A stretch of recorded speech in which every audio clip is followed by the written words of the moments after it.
Salut tout le monde sur YouTube, j'espère que vous allez bien. Dans cette vidéo, je vais vous parler alimentation à l'arrivée de l'hiver. On est moins motivé et on a tendance à se laisser un peu aller. Donc il fait froid, clairement, ici je le ressens bien. C'est pour ça que j'ai décidé de faire cette vidéo dehors, parce que voilà, ça nous met en condition. Je vais vous donner donc 5 conseils pour beaucoup mieux manger tout cet hiver et que vous ressortiez de cet hiver au top au niveau de votre corps, de votre sensation d'énergie. C'est vraiment des conseils que moi j'ai implémentés depuis plusieurs mois, après bientôt 1 an, 6 mois.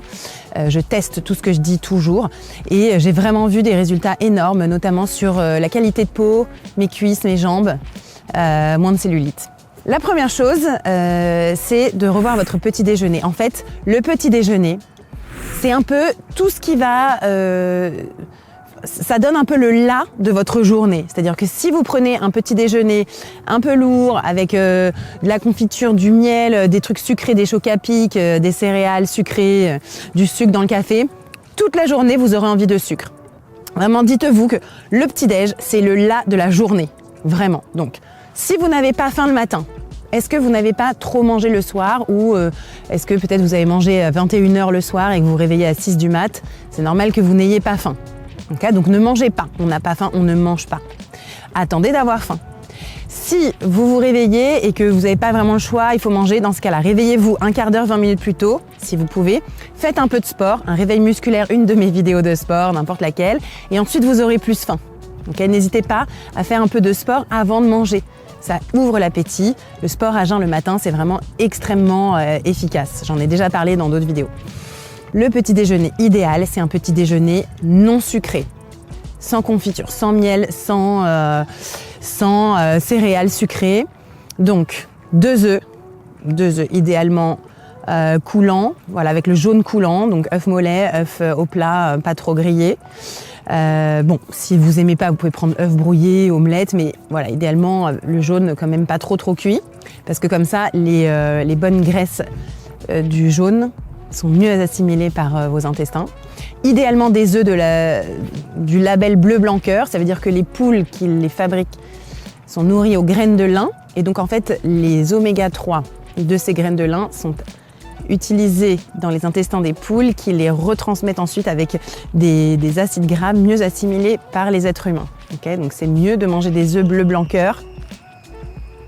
Donc c'est mieux de manger vos œufs du label bleu blanc cœur avec les poules nourries aux graines de lin que vous-même manger des graines de lin en fait. Hein.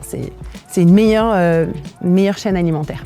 Donc le matin, 2 œufs plus plein de noix, amandes, noisettes, 2 bonnes poignées, 30 grammes à peu près, 30 à 40 grammes, donc vous pouvez vraiment y aller. Et un fruit frais, n'importe lequel, de saison. L'hiver, ça peut être des oranges, des pommes, des poires, des bananes, ce que vous voulez, ce qui vous fait plaisir, mais des vrais fruits que vous croquez, pas des jus et pas des fruits secs. Okay, des vrais fruits qui ont beaucoup de vitamines, de minéraux et qui ont en fait toute la matrice du fruit qui va favoriser votre microbiote intestinal. Variez les fruits. Je sais que bon, il y a beaucoup de clémentines et d'oranges à l'hiver, mais variez-les. Prenez plusieurs sortes de clémentines, plusieurs sortes d'oranges, plusieurs sortes de pommes, plusieurs sortes de poires. Voilà, de temps en temps, un petit fruit exotique type litchi, banane, ananas. De temps en temps, ça fait du bien, mais variez un maximum les fruits. Ça, c'est le petit-déj. Vous avez remarqué, il n'y a pas de féculents, pas de pain. Je sais, ça fait bizarre. Moi aussi, ça m'a fait super bizarre d'implémenter ça, mais finalement, ça marche hyper bien. On n'a pas beaucoup plus faim, pas du tout. Et au contraire, en fait, l'énergie est vraiment lissée sur le matin. Avec une boisson chaude, ce que vous voulez, mais sans sucre. Un autre truc qui peut vous aider énormément, c'est d'augmenter vos apports en oméga 3 tout l'hiver. Donc, ça va être les noix. Mais les noix, les vraies noix, par exemple, les noix de Bourgogne, noix d'Auvergne, mais qui sont dans la coque. Parce que si elles sont déjà enlevées, elles sont déjà épluchées en fait les noix, et ben les oméga 3 s'oxydent plus, donc finalement vous en ingérez moins. Je sais.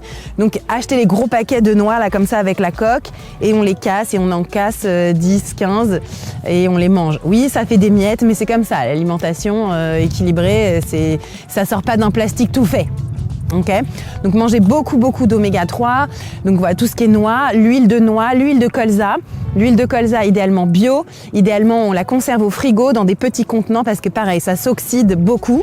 Et les sardines à l'huile, les maquereaux aussi. 2 fois par semaine. Personnellement, j'ai un peu du mal, moi, à manger des sardines 2 fois par semaine, 1 fois à la rigueur. Voilà, parce que je suis végétarienne. C'est pas forcément mon énorme kiff de manger des petits poissons, mais je sais que quand même ça fait du bien.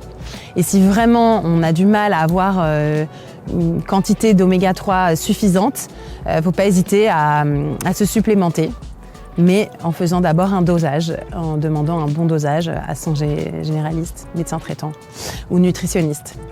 Ok, donc augmentez votre portion d'oméga 3 chaque jour. Un autre conseil qui va énormément vous aider, et je sais que c'est un des plus durs, notamment en hiver, c'est d'arrêter le fromage. C'est une franc-comtoise qui vous parle, ok?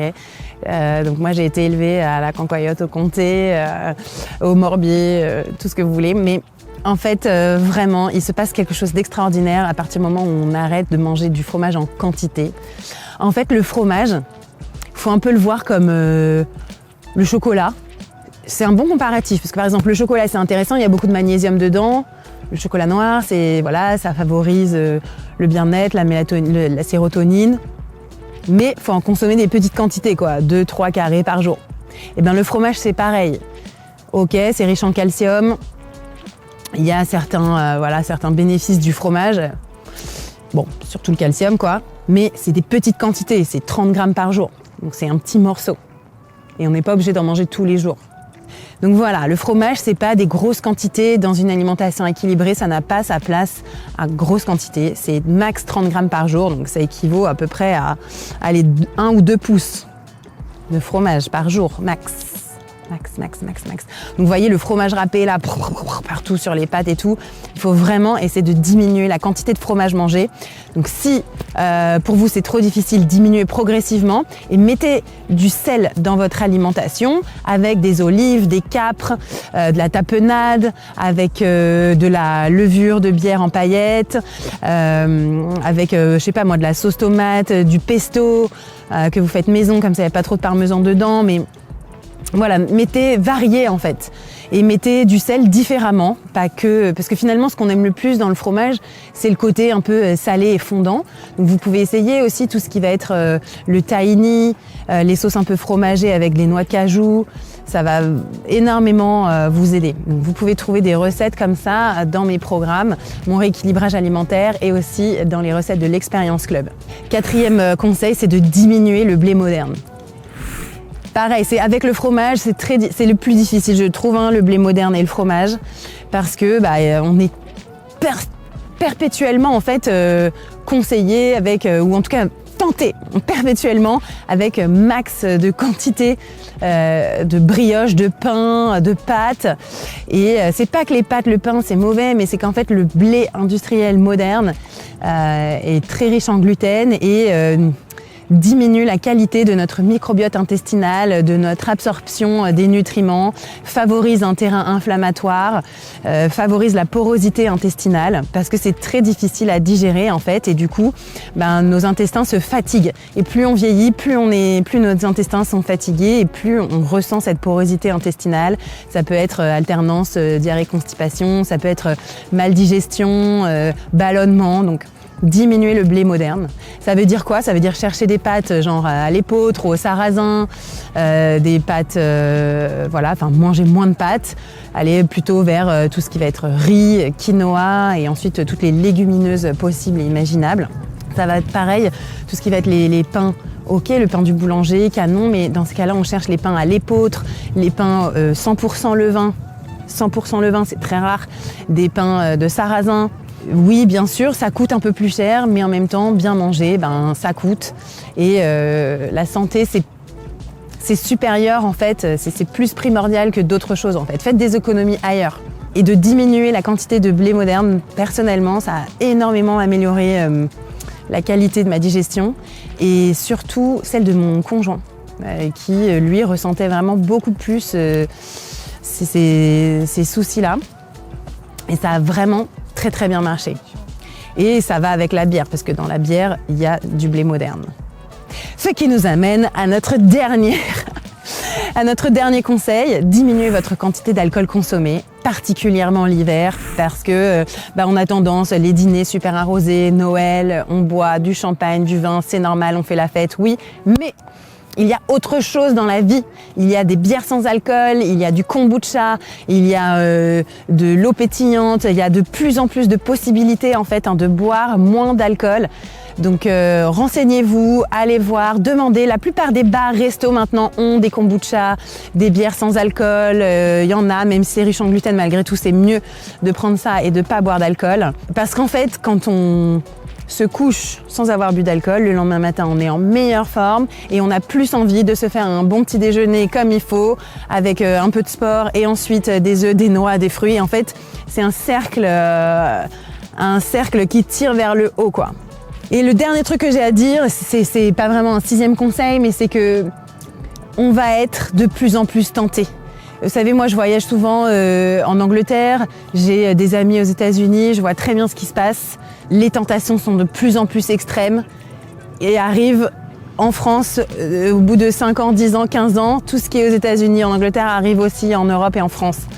Et donc regardez, depuis quelques temps maintenant, dans tous les supermarchés, même les magasins de bricolage ou quoi, il y a un labyrinthe où vous naviguez entre les rayons chips, les rayons bonbons qui n'ont rien à voir avec le reste du magasin. On est toujours tenté, de plus en plus, ça va continuer. La malbouffe extrême qui déferle aux États-Unis en se disant, soi-disant, sans gluten, healthy, dans des plastiques ultra transformés, arrive de plus en plus aussi par chez nous. Vous êtes tentés par des messagers qui sont payés à forte dose d'euros pour vous parler de boissons de récupération, pareil, ultra sucrées, de compléments alimentaires, etc. C'est pas ça qu'il vous faut, il faut résister. Et de toute façon, finalement, je pense que le futur d'une vie en bonne santé, ça va être de résister contre les tentations extrêmes et multiples, de rester assis sur son canapé à regarder la télé, à regarder la vie, une vie extérieure qui n'existe pas, mais venir à nous. Et il va falloir se couper tout ça et décider soi-même de manger mieux, de se faire un peu violence pour aller chercher les bons fruits, les bons légumes, le bon pain, et vraiment décider par soi-même en fait d'être acteur, d'être vraiment acteur de son bien-être, de sa santé. C'est vous qui devez le décider. Personne ne va le faire à votre place parce qu'en fait à votre place, tout le monde va penser à votre place en vous disant faites ci, faites ci, faites ça, en vous donnant du bonheur rapide. Et c'est pas de ça dont vous avez besoin. Donc voilà, je sais que ce que j'ai dit n'est pas facile à entendre. Le pain, le fromage, l'alcool, Lucille, on en a marre des injonctions. Je m'en fous, ok? J'ai 42 ans, ça fait plus de 15 ans que je fais ce métier. Je suis dans la bienveillance et dans l'encouragement, mais je suis aussi dans le parler vrai, sans langue de bois. Je teste sur moi, je teste sur mes enfants, je teste sur mon mari, sur mes amis. Et vraiment, vous pouvez y aller, quoi.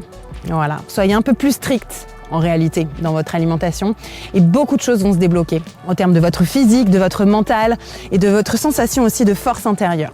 Voilà YouTube, je sais qu'elle n'était pas facile à faire cette vidéo. Une petite éclaircie, voilà, comme un signe, tu vois, c'est le roi lion, là, le soleil sur mon visage. Voilà, bon courage, bon Noël, passez des bonnes fêtes, passez un bel automne, un bel hiver, et soyez forts dans la tête. Salut!